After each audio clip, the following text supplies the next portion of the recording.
E o meu marido, que me pediu uma prova de amor, pediu que eu passasse o meu terreno pro nome da avó dele de 80 anos. Bom, eu perdi os meus pais num acidente de carro e herdei um terreno muito grande com uma casa. 3 anos depois do acontecido, eu conheci o meu marido e acabei me apaixonando por ele e criando uma dependência emocional muito grande. Com o passar do tempo, esse homem começou a sair com os amigos, não me falava onde estava e depois voltava como se nada tivesse acontecido.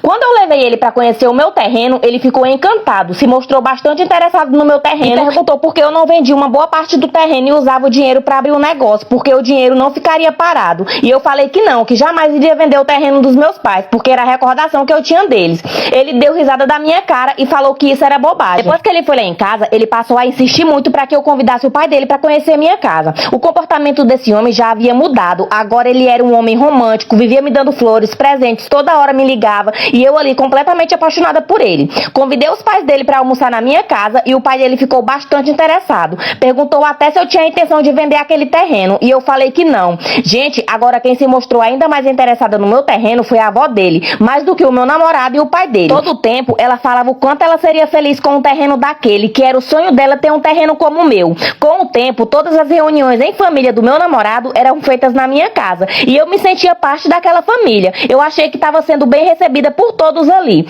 Quando esse homem falou em se casar comigo, a família dele toda ficou muito feliz. A gente se casou e depois disso ele sempre me perguntava por que eu não vendia metade do meu terreno e eu sempre falava que eu não ia vender. Quando a avó dele ficou doente, ele e a família dele começaram a insistir muito para que eu passasse o terreno pro nome dela, porque era o sonho dela e ela estava internada e a todo tempo ela pedia para alguém me ligar e me pedir para eu passar o terreno pro nome dela. E eu fui visitar ela e ela até chorava, gente, pedindo para eu passar o bendito terreno pro nome dela, porque era o sonho dela ter um terreno igual ao meu. Na época, como eu tava grávida de 4 meses, a família toda se aproveitava que eu tava num momento bem sensível e ficava me ligando, falando que eu era má, que eu devia passar o terreno pro nome dela, já que era o último desejo dela em vida, que não custava nada, que depois eles passariam pro meu nome novamente. Gente, e o meu terreno, ele ficava bem no centro da cidade e valia muito dinheiro, mas eu nunca quis vender. E a avó dele teve uma piora e o meu marido falou que se eu não passasse o terreno pro nome dela, que ele iria me largar com o meu filho. Eu, muito dependente emocional, fiquei desesperada com medo dele me largar, mas mesmo assim, eu não fui tão burra. Eu procurei um advogado e ele me aconselhou a fazer um documento pra avó dele, onde desse direito dela só morar na casa, onde ela não poderia vender nem mexer em nada na casa.